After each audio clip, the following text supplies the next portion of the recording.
こんにちは、あつです。今回はオンライン英会話のCamblyの先生とイディオム、これを学ぶ意義について話してみようと思います。で、イディオムっていうのは実際の意味とその直訳が異なる表現のことです。で、例えばI missed the boat だったら私はボートを逃しましたっていうのが直訳なんですけど、実際の意味は私は機会を逃してしまいましたっていう意味になるんですね。で、こういうのをイディオムって言って、私が出版しているディスティンクションにもたくさん含まれていて、ネイティブがよく使います。ただ、我々が一体どうしてそういったイディオムを学ばないといけないのだろうかというところですね。これを学ぶ意義や使うことによってどう自分の英語が変化するのかっていうことについて、ネイティブのオンライン英会話の講師の方々と今回はお話をしてみることにしました。で、今回の会話のスクリプト、こちらはですね、イディオムっていうキーワードを公式 LINE で入れていただきますとダウンロードできるようになっておりますので、キーワード入れてダウンロードしてみてください。それでは早速動画見ていきましょう。どうぞ。So this is about idioms, idiomatic expressions. So I think especially British people and Australian people as well. I'm not really sure about Americans, but you guys use a lot of, idiomatic expressions, right? What do you think are the roles that idiomatic expressions play? So the reason I want to ask this is my book's distinctions have lots of idiomatic expressions. And the reason being, I came across so many idioms when I was in Australia. And I felt that it was a gap between what we learned here and then what they speak. Right. But but some people actually say that, what's the point of learning this? Like, if you can communicate the same thing using basic vocabulary. Yeah. So what do you think are the roles? Right. Okay. I think that they're definitely still important to learn, simply because that when you're listening to people or reading something, you are going to come across them eventually. I don't. There are some idioms that are, maybe you learn an idiom and you say, "Wow, that's really useful. I really want to use this." Very situation specific.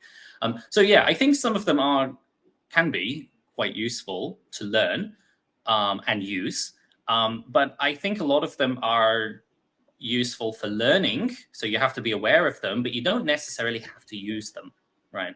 Like in your normal conversation, yeah, maybe I kind of agree. You don't have to be using it if you want to express yourself in simpler words. Yeah. Does it really change the impression of the person? Like if the person used idiomatic expressions in a conversation, what do you think? Yeah, maybe it can in some ways. For example, if I hear one of my non-native friends, actually I have a friend, he's Korean, but he spent a lot of time in the UK. And sometimes I just hear him use some phrases where it's like, wow, you sound really British. It's quite funny. And yeah, maybe that shows a little bit of knowledge that maybe other people don't have, but maybe it makes it a little bit easier for me to connect with him. Maybe he understands my culture a little better than other people do. So in some ways, maybe, yeah, it can be beneficial. And it kind of brings your communication to the next stage where you can establish a nice relationship between a heart and heart, of two people.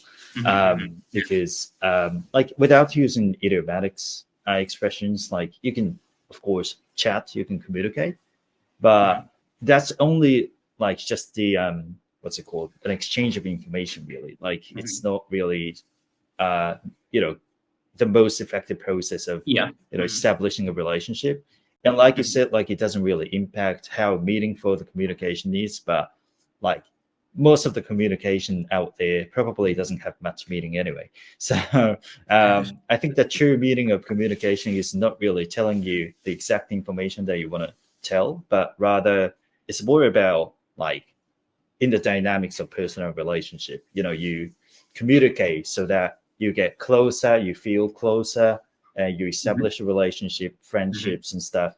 And I think that's often the true meaning of communication. Yeah, I do agree with you to that extent. So you think that maybe learning these idioms can help bridge that gap, build up to that next level of communication or friendliness with a person. What do you think are the main reasons why people use idiomatic expressions while they can still communicate the same thing using basic vocabulary. That's a very interesting subject. I think that the reasons why many people like to use that is because unlike words alone, using these kind of expressions, you can kind of convey a feeling, or how can I say, not just a feeling, but also kind of especially for native speakers, a kind of knowing connection to an expression that's used. So I think that very familiar phrases for people, people can really relate to that because they are expressions that go back perhaps from sort of centuries ago, that have kind of been heard throughout time. So I think that, yeah, it's great for conveying feelings. Whereas you can be very direct with language. But I guess the problematic side is that many people can't quite understand how to use them correctly because they don't really translate very well often. And that is kind of problematic. Explaining them to someone is not actually that easy, in my opinion. I guess the best way to learn it is to try and sort of research many of them and kind of have, well, maybe not an understanding, but try to read about how to best use them. It's difficult actually to explain why people would perhaps pick them over direct language. I love using idiomatic expressions. I think as we've had this conversation before, I probably use them very often, and you do too, of course. For lack of a better term, quite lovely to my ears to hear them, I think. I quite like, I think the elephant in the room is one that I really like. Nice. Because I think that sort of really kind of explains like a kind of interesting thing that nobody really wants to talk about, but is there. I think that's one of my favorites. I think because I'm also an artist, I love the visuals that creates in my mind when somebody says that. That's why it kind of enriches language, because it's just kind of exciting to hear that visual image conjured up for you. Whereas, you could say that's a topic nobody wants to talk about, but it doesn't particularly sound as interesting if you say it that way. You could get through life and not use any of these expressions as a language learner, but it can enrich your conversations if you use them.